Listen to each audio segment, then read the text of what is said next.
Sri Lanka, the pearl of the Indian Ocean. An island rich with sunny beaches, lush paddy fields and flowing rivers boasts nearly 2000 millimeters of rainfall on average each year. But did you know that more than 50% of the country's rainfall goes to the sea and cannot be utilized? Sri Lanka experiences cycles of wet and dry periods.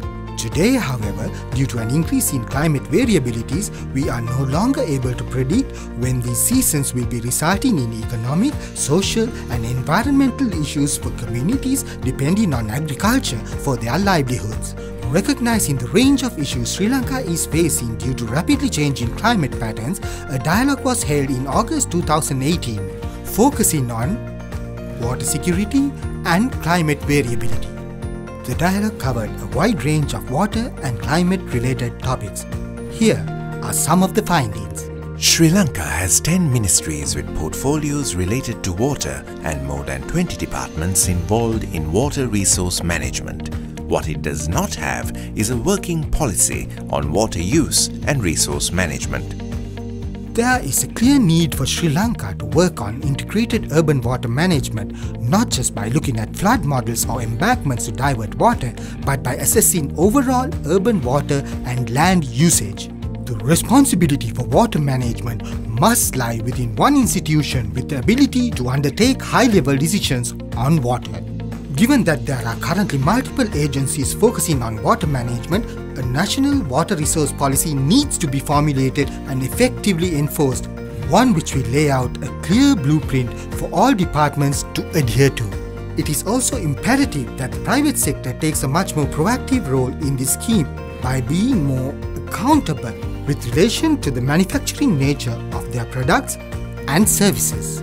Larger conglomerates must employ a higher degree of scrutiny into their production processes and ask of themselves, are they contributing to a significantly higher water usage or pollution of water? If yes, incorporating those aspects into their pricing would be a prudent step in the right direction.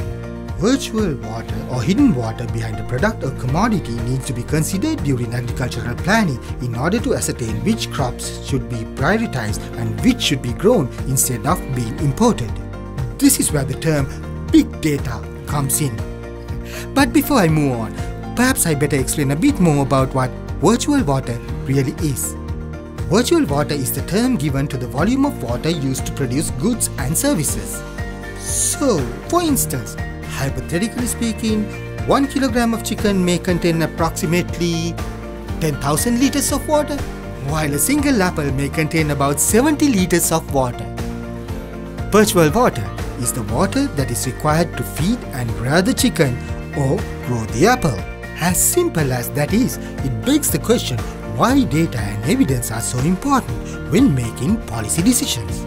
Solutions involving big data, remote sensing information and drone data are actually available for use, but what we need is for the responsible authorities to integrate such solutions into existing systems and make this data available to stakeholders ranging from farmers to policymakers. But what about gender? Does gender come into play here?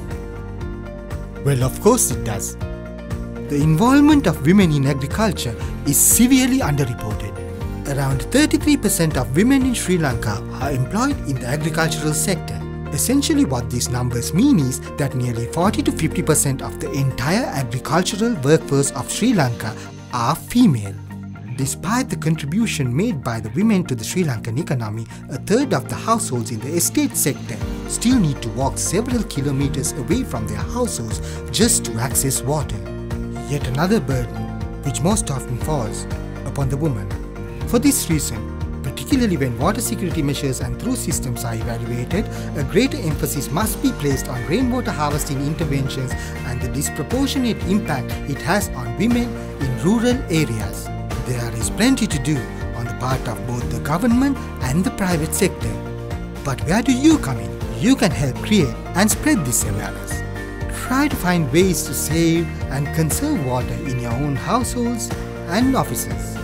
They may be great measures or even small ones. What matters is that they all count. Remember, every little bit counts for every single drop. And this is merely the beginning. Be a part of the global change. Join the conversation today.